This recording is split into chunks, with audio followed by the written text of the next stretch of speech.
Welcome back to Footnotes and Folly, and to King Henry VIII. I am Pemberton. This is part 3, and now the proudest head of all comes down. We begin softly, in the Queen's chamber, where the two cardinals come to coax Katharine into yielding quietly and find her grieved, friendless, but not fooled.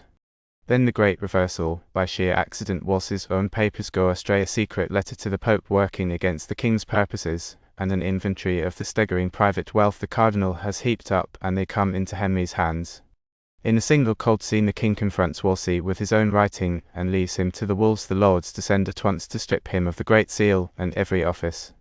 And so the man who ruled all England is left with nothing but himself, and it is then, stripped bare, that Wolsey speaks the most moving lines in the play, a long farewell to all his greatness, and gives his honest servant Cromwell the counsel he never followed himself. Let us go on. Queen Katharine is in her apartments with her women, who are working. She is troubled and asks for music. Take your lute, girl. My soul is growing sad under all these troubles. Sing, and drive them away if you can. Leave your work. Orpheus, with his lute, made the trees and the frozen mountain tops bend down when he sang. At his music, plants and flowers sprang up as if sun and rain had made an endless spring. Everything that heard him play, even the waves of the sea, bowed their heads and lay still. Sweet music has such power that care and grief of heart fall asleep, or hearing it die. A gentleman enters. What is it now? If it please your grace, the two great cardinals are waiting in the outer chamber. Do they wish to speak with me? They told me to say so, madam. Ask their graces to come in. The gentleman exits. What business can they have with me, a poor weak woman fallen out of favor? I do not like their coming. And yet, now that I think of it, they ought to be good men, and their business ought to be righteous. But every hood does not make a monk. The two cardinals, Wolsey and Campeius, enter. Peace to your highness. Your graces find me here half a housewife. I would be wholly one, to prepare against the worst that may happen. What is your pleasure with me, reverend lords? If it please you, noble madam, withdraw into your private chamber, and there we shall tell you the full reason for our coming. Speak it here. I have done nothing by my conscience that needs a corner. I wish all other women could say that with as free a soul as I do. My lords, I am fortunate above many in this. If all my actions were tried by every tongue, if every eye saw them, with envy and low opinion set against them, I know my life has been so straight and even that I would not fear it. If your business concerns me, and touches that part of me in which I am a wife, speak it openly. Truth loves plain dealing. So great is the integrity of my mind toward you, most serene queen. Oh, could my lord know Latin? I have not been so idle since I came here that I no longer know the language I have lived in. A strange tongue makes my case seem more strange and suspicious. Please, speak in English. Some here will thank you for it, if you speak truth, for their poor mistress's sake. Believe me, she has suffered much wrong. Lord Cardinal, the most willing sin I ever committed may be forgiven in English. Noble lady, I am sorry that my honesty, and my service to his majesty and to you, should breed such deep suspicion where only faithful dealing was intended. We do not come as accusers, to stain that honor which every good tongue blesses, nor to betray you into sorrow. You have too much sorrow already, good lady. We come only to learn how you are disposed in this weighty difference between the king and you, and to deliver, as free and honest men, our just opinions in such comfort as may serve your cause. Most honoured madam, my Lord of York, out of his noble nature, his zeal, and the obedience he has always borne your grace, puts aside, like a good man, your late judgment against his truth and against himself, though it went too far. He offers, as I do in token of peace, his service and counsel. To betray me. My lords, I thank you both for your good wills. You speak like honest men. May God make you prove so. But how I should answer you suddenly in a matter so weighty, so near my honour, and I fear, still nearer my life, with my weak understanding, and before men of such gravity and learning, truly I do not know. I was set here to work among my maids, God knows, expecting little either such men or such business. For the sake of what I have been, for I feel the last fit of my greatness upon me, good graces, let me have time and counsel for my cause. Alas, I am a woman, friendless and hopeless. Madam, you wrong the king's love with these fears. Your hopes and friends are without number. In England, very few are of use to me. Can you think, lords, that any Englishman would dare give me counsel, or be known as my friend against his highness's pleasure, though he were desperate enough to be honest and still live as a subject? No, indeed. My true friends, those who would deeply weigh my afflictions, and on whom my trust must rest, do not live here. They are, like all my other comforts, far away in my own country, lords. I wish your grace would put aside your griefs and take my counsel. What counsel, sir? Put your chief cause into the king's protection. He is loving and most gracious. It will be much better both for your honour and for your cause. For if the trial of the law overtakes you, you will come away disgraced. He tells you rightly. You tell me what you both desire, my ruin. Is this your Christian counsel? Shame on you. Heaven is still above all. There sits a judge whom no king can corrupt. Your anger mistakes us. then the more shame for you. By my soul, I thought you holy men, too reverend cardinal virtues, but I fear you are cardinal sins with hollow hearts. Mend them for shame, my lords. Is this your comfort, the cordial you bring a wretched lady, a woman lost among you, laughed at and scorned? I will not wish you even half my miseries. I have more charity than that. But say I warned you. Take heed, for heaven's sake, take heed, lest the whole burden of my sorrows fall on you at once. Madam, this is mere distraction. You turn the good we offer into malice. You turn me into nothing. Woe on you, and on all such false professors. Would you have me, if you have any justice, any pity, if you are anything more than churchmen's robes, put my sick cause into the hands of the man who hates me? Alas, he has already banished me from his bed, and long ago from his love. I am old, my lords, and all the fellowship I now have with him is only my obedience. What can happen to me worse than this misery? All your studies work to make me such a curse. Your fears make it worse than it is. Have I lived so long, let me speak for myself, since virtue finds no friends, as a wife, a true one, a woman, I dare say without boasting, never yet branded with suspicion? Have I met the king with all my full affection, loved him next to heaven, obeyed him, been, out of love, almost superstitious toward him, nearly forgotten my prayers in order to please him, and am I rewarded like this? This is not well, lords. Bring me a woman constant to her husband, one who never dreamed of joy beyond his pleasure, and when that woman has done all she can, I will still add one honor to her, great patience. Madam, you wander from the good we aim at.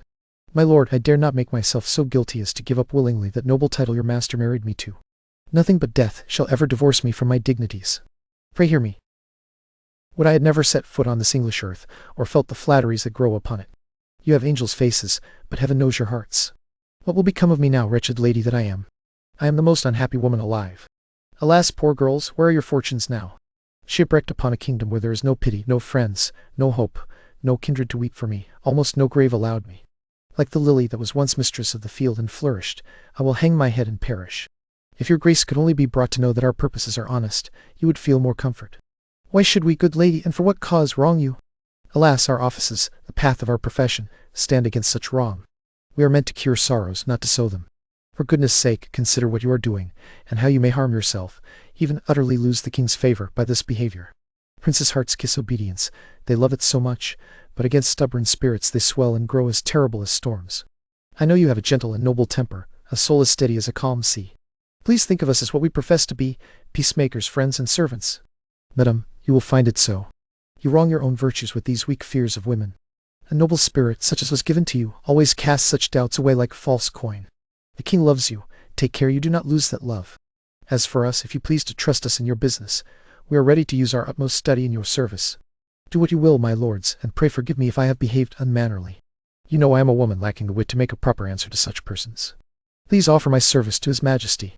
He still is my heart, and he shall have my prayers as long as I have life. Come, reverend fathers, give me your counsels. She who now begs for them little thought, when she first set foot here, that she would have bought her dignities so dearly. They all exit. The Duke of Norfolk, Duke of Suffolk, Lord Surrey, and Lord Chamberlain enter an antechamber outside the king's apartment. If you will now join your complaints together and press them steadily, the cardinal cannot stand against them. If you let this chance pass, I cannot promise that you will not suffer fresh disgraces on top of those you already bear. I am glad for even the smallest occasion that reminds me of my father-in-law, the Duke, and gives me a chance to be revenged on him. Which of the peers has passed by him without being scorned, or at least strangely neglected? When did he ever honor the mark of nobility in anyone except himself? My lords, you speak as you feel. I know what he deserves from you and from me, but what we can do to him, though the time now seems to favor us, I greatly fear. Unless you can bar his access to the king, do not attempt anything against him, for his tongue holds the king under a kind of enchantment. Oh, do not fear him. His spell there is broken. The king has discovered matter against him that ruins forever the sweetness of his speech. No, the king is fixed in displeasure, and will not be turned from it. Sir, I would be glad to hear news like this once every hour. Believe it, it is true. In the matter of the divorce, all his dealings against the king are uncovered, and in them he appears exactly as I would wish my enemy to appear. How did his practices come to light? Most strangely. Oh, how? How? The cardinal's letters to the pope went astray and came before the king's eyes. In them it was read that the cardinal begged his holiness to delay judgment on the divorce, for if it took effect, he said, I perceive my king is entangled in affection for one of the queen's women, Lady Anne Boleyn. Has the king seen this? Believe it. Will this have force? In this the king sees how the cardinal skirts and fences off his own path. But at this point all his tricks run aground. He brings medicine after the patient is dead. The king has already married the fair lady. Would that he had. May you be happy in your wish, my lord, for I assure you, you have it. Then may all my joy attend that union. My amen to it. And all men's. Orders have been given for her coronation. Still, this is very new, and may be kept from some ears for now. But my lords, she is a noble creature, complete in mind and form. I am convinced that from her some blessing will come to this land, and that blessing will be remembered in it. But will the king swallow this letter of the Cardinals? The Lord forbid! Indeed, amen. No, no. There are more wasps buzzing about his nose that will make this sting him sooner. Cardinal Campeius has slipped away to Rome, taking no leave. He has left the king's cause unfinished, and has hurried off as our cardinal's agent to support the whole plot. I assure you the king cried ha when he heard it.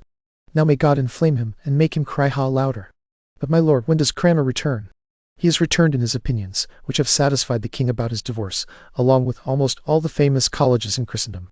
Soon I believe his second marriage will be made public, and her coronation too. Katharine shall no longer be called queen, but princess dowager and widow to Prince Arthur. This same Cranmer is a worthy man, and has taken great pains in the king's business. He has, and we shall see him made an archbishop for it. So I hear. It is so. Wolsey and Cromwell enter. Cardinal. Watch him, he is troubled. The packet, Cromwell, did you give it to the king? Into his own hand in his bedchamber. Did he look inside the papers? At once. He unsealed them, and the first one he looked at he read with a grave mind. Careful attention was in his face. He ordered you to attend him here this morning. Is he ready to come out? I think by now, he is. Leave me for a while. Cromwell exits. Aside. It shall be to the Duchess of Alençon, the French king's sister. He shall marry her. Anne Boleyn? No, I will have no Anne Boleyns for him. There is more in this than a fair face. Boleyn? No, we will have no Boleyns. I urgently wish to hear from Rome. The Marchioness of Pembroke? He is displeased. Maybe he hears that the king is sharpening his anger against him. Sharp enough, lord, for your justice. Aside. The late queen's gentlewoman, a knight's daughter, to become mistress over her own mistress. Queen's queen? This candle does not burn clearly. I must snuff it, then it will go out. Though I know her virtuous and well-deserving. Still I know her for a spiteful Lutheran, and not wholesome for our cause, especially if she lies in the bosom of our hard-governed king. And again there has arisen a heretic, a chief one, Cranmer, a man who has crawled into the king's favour and become his oracle. Something vexes him. The king enters, reading a schedule with Lovell. I wish it were something that would strain the strongest chord in his heart. The king! What heaps of wealth he has gathered for his own share! And what expense seems to flow from him hour by hour! How, in the name of thrift, does he scrape all this together? Now, my lords, have you seen the cardinal? My lord, we have stood here observing him. Some strange turmoil is in his mind.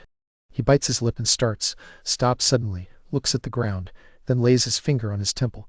At once he springs into a hurried walk, then stops again, strikes his breast hard, and soon after turns his eyes toward the moon.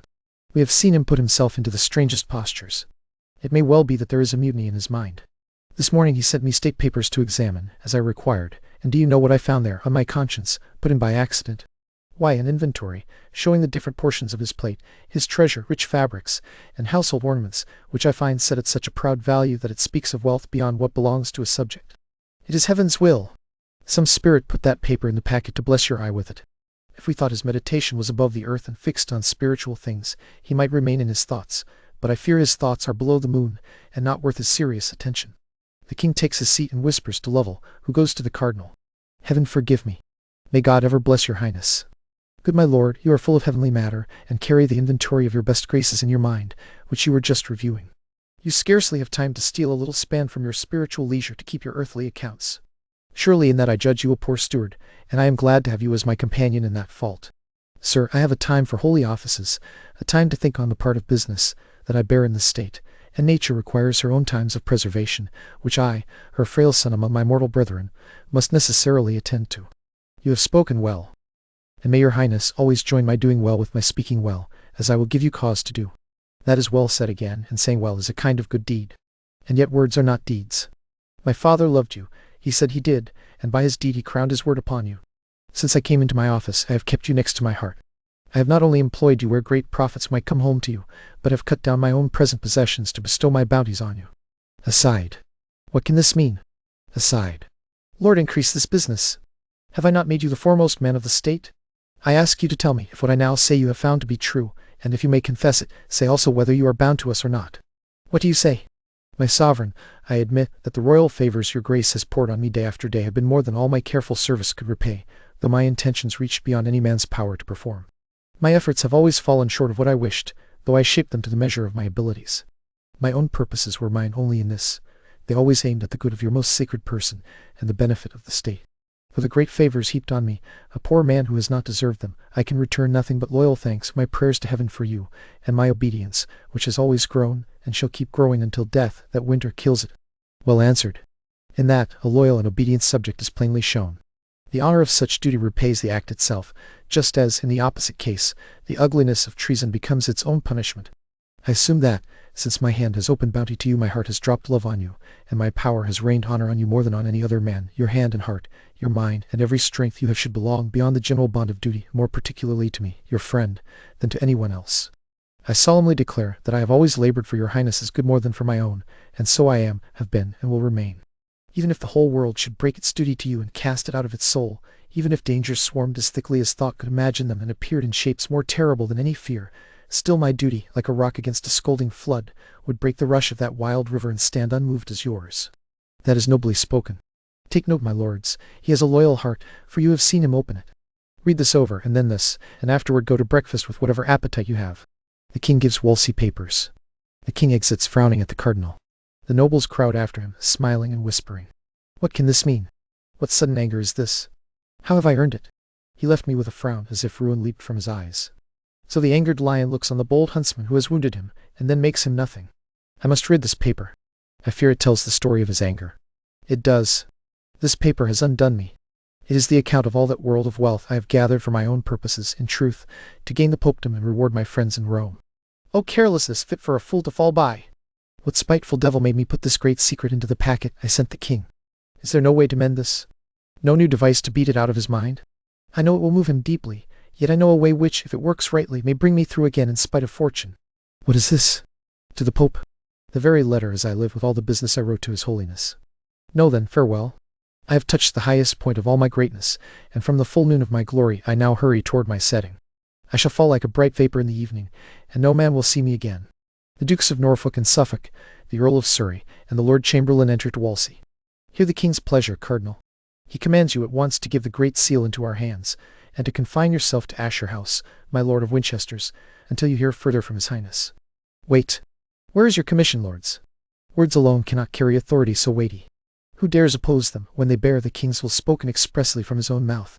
Until I find more than will or words to do it, by which I mean your malice, know this, officious lords, I dare deny it, and must.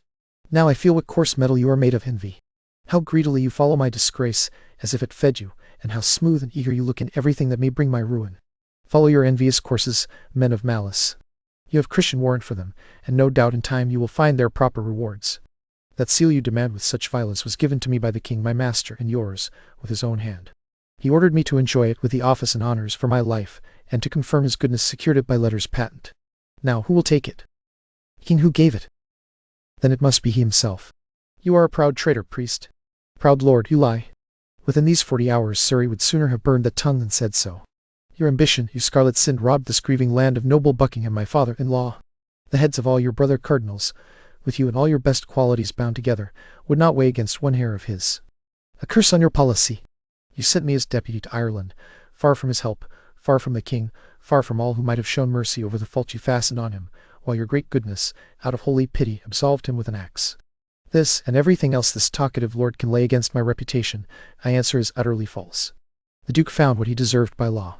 How innocent I was of any private malice in his death, his noble jury and his foul cause can witness. If I loved many words, Lord, I would tell you that you have as little honesty as honor, when you dare, in the way of loyalty and truth toward the king, my ever-royal master, to challenge a sounder man than Surrey can be, and all those who love his follies. By my soul, your long robe protects you, priest, or else you would feel my sword in your lifeblood. My lords, can you endure hearing this arrogance, and from this fellow? If we live so tamely as to be ridden down by a piece of scarlet, farewell, nobility. Let his grace go on and dare us with his cardinal's cap like larks.